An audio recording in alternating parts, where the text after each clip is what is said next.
से high voltage को low voltage में बदल रहा है, उसे कहेंगे स्टेप डाउन ट्रांसफार्मर। जैसा कि हम सबके घरों के पास 11,000 वाली वोल्टेज को हम सब 440 में और 215 वोल्टेज में बदलते हैं, तो हमारा स्टेप डाउन ट्रांसफार्मर। और स्टेप अप ट्रांसफार्मर क्या होगा? जो लो वोल्टेज को हाई वोल्टेज में बदलेगा, high voltage step up transformer कहलाएगा। जो लो वोल्टेज जैसे सब स्टेशनों पर जहां जनरेटिंग स्टेशन है, क्योंकि अब हमें ट्रांसफार्मर की आवश्यकता क्यों पड़ी?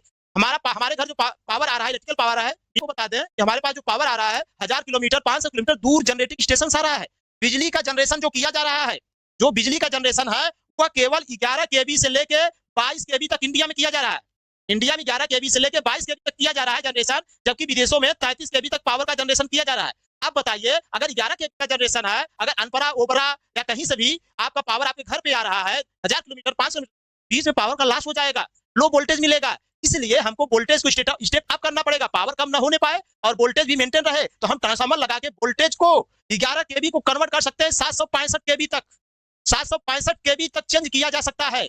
अब तक जो चेंजिंग है 765 तक, मतलब 11,000 वोल्टेज को 765,000 वोल्टेज तक बदला जा सकता है, जिससे कंज्यूमर के पास without power loss, without voltage drop को वहां पे वोल्टेज मिल पाए। और फिर अगर वोल्टेज घटा हुआ है तो इस ट्रांसफार्मर से हम स्टेप अप कर लेंगे। स्टेप अप कर इस प्रकार हमें ट्रांसफार्मर की आवश्यकता पड़ती है। हम बता रहे थे कि ट्रांसफार्मर का दो साइड है, high voltage side, low voltage side. अब कोई भी इनपुट हो सकता है, कोई भी आउटपुट हो सकता है।